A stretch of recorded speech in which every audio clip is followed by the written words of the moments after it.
Israeli ক্ষেপণাস্ত্র হামলার ফলে পৃথিবীর বৃহত্তম গ্যাস উৎপাদন ক্ষেত্রের উপর যে সম্ভাব্য ক্ষতি হতে পারে, তার পরিণতিগুলি অনেক গভীর এবং বহুস্তরীয়।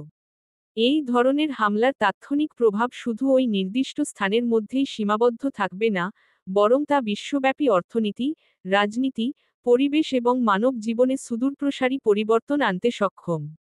প্রথমত, গ্যাস উৎপাদন ক্ষেত্রের উপর সরাসরি আঘাত মানে হচ্ছে তার অবকাঠামোর ব্যাপক ধ্বংস।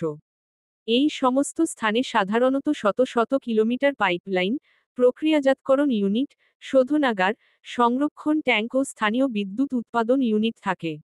ক্ষেপণাস্ত্রের আঘাতে এই অবকাঠামো ধ্বংস হলে সেখানে বিস্ফোরণ ও অগ্নিকাণ্ডের ঝুঁকি অত্যন্ত বেশি থাকে। গ্যাস অত্যন্ত দাহ্য হওয়ায় সামান্য একটি বিস্ফোরণও মারাত্মক অগ্নিকাণ্ডে পরিণত হতে পারে, যা দিন বা সপ্তাহ জুড়ে জ্বলতে পারে। এতে শুধু আর্থিক ক্ষতিই হবে না, বরং বহু শ্রমিকের জীবন ঝুঁকির মধ্যে পড়বে। দ্বিতীয়ত, এমন আঘাতের ফলে বৈশ্বিক জ্বালানি বাজারে তীব্র অস্থিরতা সৃষ্টি হতে পারে। পৃথিবীর বৃহত্তম গ্যাস উৎপাদন ক্ষেত্রগুলো বিশ্বজুড়ে গ্যাস সরবরাহের গুরুত্বপূর্ণ অংশ সরবরাহ করে। সেখানে উৎপাদন বন্ধ হয়ে গেলে আন্তর্জাতিক বাজারে সরবরাহ সংকট দেখা দেবে, যা দামকে রেকর্ড উচ্চতায় নিয়ে যেতে পারে। এতে ইউরোপ, এশিয়া এবং অন্যান্য অঞ্চলের শিল্প কারখানা, বিদ্যুৎ উৎপাদন এবং সাধারণ মানুষের দৈনন্দিন জীবন চরমভাবে ক্ষতিগ্রস্ত হবে। গ্যাসের ওপর নির্ভরশীল দেশগুলোকে বিকল্প উৎস খুঁজতে হবে, যা স্বল্প সময়ে সম্ভব নাও হতে পারে। তৃতীয়ত, এই ধরনের হামলা পরিবেশের উপরও বিপর্যয়কর প্রভাব ফেলতে পারে। গ্যাসক্ষেত্র ধ্বংস হলে বিপুল পরিমাণে মিথেন এবং অন্যান্য গ্রিনহাউস গ্যাস বাতাসে নিঃসৃত হবে।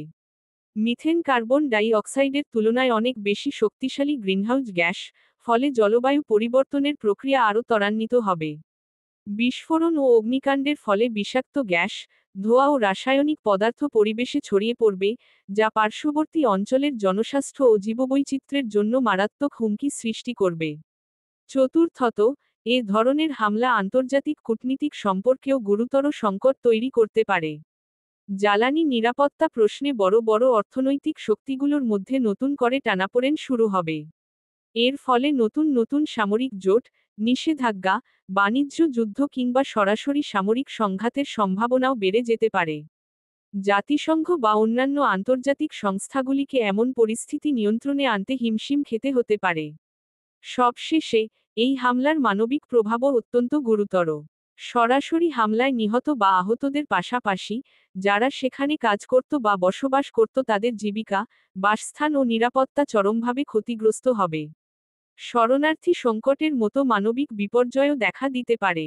এইভাবে দেখা যায়, ইসরায়েলি ক্ষেপণাস্ত্র হামলার ফলে পৃথিবীর বৃহত্তম গ্যাস উৎপাদন ক্ষেত্রের ক্ষতি শুধুমাত্র একটি সামরিক ঘটনা নয়, বরং তার ফলে বিশ্বব্যাপী অর্থনৈতিক, পরিবেশগত, রাজনৈতিক ও মানবিক বিপর্যয়ের এক জটিল শৃঙ্খল শুরু হতে পারে।